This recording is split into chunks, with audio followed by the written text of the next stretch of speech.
Nous sommes en duplex avec le maire de Loumeau, monsieur Alguet. Bonjour monsieur. Bonjour monsieur. Merci beaucoup de nous accorder de votre temps. Vous êtes également en charge des affaires économiques à la CDA et vous avez travaillé beaucoup de temps, durement, avec Jean-François Fontaine et vos collègues élus pour mettre en place une vraie stratégie économique et financière pour venir en aide aux entreprises de notre territoire. Est-ce que vous pouvez revenir et nous expliquer toutes ces aides? Oui, bonjour à tous. Il y a trois aides. Il y a un fonds qui a été créé, deux actions phares, plus une action de droit commun. Alors, le droit commun, c'est-à-dire 10 entreprises qu'on héberge dans cette agglomération, qui représentent 500 emplois. Et on a décidé avec tous mes collègues maires d'héberger pendant 3 mois tous les loyers qui représentent 600 000 euros pour les entreprises et en ce qui concerne les deux fonds, il y a deux grands fonds. Le premier fonds de 1 200 000 euros qui s'adresse à tous les jeunes entrepreneurs qui ont créé leur entreprise à partir du 1er janvier 2020 et qui n'ont pas pu développer leur chiffre d'affaires et leur a attribué sans distinction et sans critères 3 000 euros pour toutes les entreprises qui ont été créées depuis le 1er janvier 2020. Le deuxième fonds qui représente à peu près de 6 millions d'euros, ce fonds s'adresse à toutes les entreprises de moins de 50 salariés et plus particulièrement aux entreprises de moins de 10 salariés. C'est-à-dire ce sont les entreprises qui ont eu droit à aucune aide régionale ou de l'État et il va leur être attribuée une subvention de 2 000 à 100 000 euros par entreprise en fonction du nombre de salariés et en fonction de besoins. Et je dis bien tous ces fonds, que ce soit le premier fonds ou le deuxième fonds, ce sont toutes des subventions. Ce sont ni des reports de charges, ni des crédits, ce sont des subventions qui est attribuées aux entreprises et c'est pour un montant total de près de 10 millions d'euros aux entrepreneurs.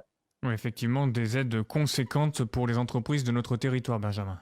Oui, des aides conséquentes et une information qui vient de tomber ce matin par rapport au maire. On va pouvoir vous faire réagir, Jean-Luc, à cette proposition de loi qui permettrait de renforcer la protection juridique des maires dans le cadre de la réouverture des écoles à partir du 11 mai. Ça a été présenté par le président de la commission de l'aménagement du territoire du Sénat, Hervé Maurey. Est-ce que c'est une bonne nouvelle pour vous? Est-ce que ça va vous retirer un petit peu de pression à vous, les maires de France?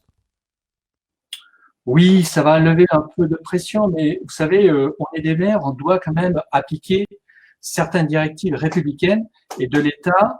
Et nous, de notre côté, on a essayé de mettre en place depuis 15 jours, 3 semaines, avec des enseignants et le personnel, de mettre en place tout ce qui est la restauration, parce qu'on laisse ouvert la restauration. Il va y avoir une restauration, on va ouvrir une troisième salle pour accueillir les enfants. On est en train de mettre en place avec des enseignants des gestes barrières. Il y aura des masques qui sont distribués aux enfants à la discrétion des enseignants.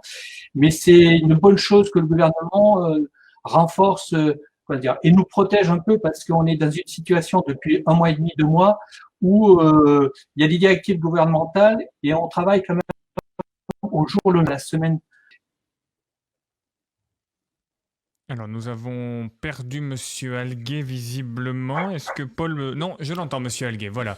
Il y a eu Oui, une petite absence de son, Monsieur Alguet. Est-ce que vous pouvez répéter votre dernière phrase, s'il vous plaît? oui, on disait qu'on travaillait au jour le jour en fonction des directives gouvernementales, mais c'était bien que le gouvernement essaie de nous protéger un peu parce qu'on est, comme tout le temps, les élus locaux et le maire en première ligne. Oui, complètement. Et ça vous stresse un peu, justement, parce qu'on sait que maintenant les gens sont bien plus procéduriers que par le passé. Est-ce que c'est une situation qui vous incommode sérieusement? Alors honnêtement, je vous dirais non parce que j'étais chef d'entreprise et je le suis toujours avant d'arriver aux fonctions de maire. Et vous savez, quand vous êtes chef d'entreprise, vous avez des prises journaliers et le stress et tout ce qui va avec, je suis habitué. Donc je peux pas vous dire que je suis stressé. Comme dirait, c'est la continuité. Bon, il y a un stress supplémentaire peut-être, mais il faut savoir la En tout cas, merci beaucoup, Monsieur Alguet, maire de Loumeau, président de la communauté d'agglomération de La Rochelle, vice-président en charge des affaires économiques. Merci pour toutes ces informations et surtout de nous avoir éclairé sur les dispositifs financiers mis en place pour venir en aide à ces entreprises qui se retrouvent dans des situations quand même très compliquées. Mais Marielle G, que nous avons eu tout à l'heure au téléphone, nous disait que vos techniciens, Monsieur Alguet, travaillaient plutôt pas mal et étaient à l'écoute. Merci en tout cas.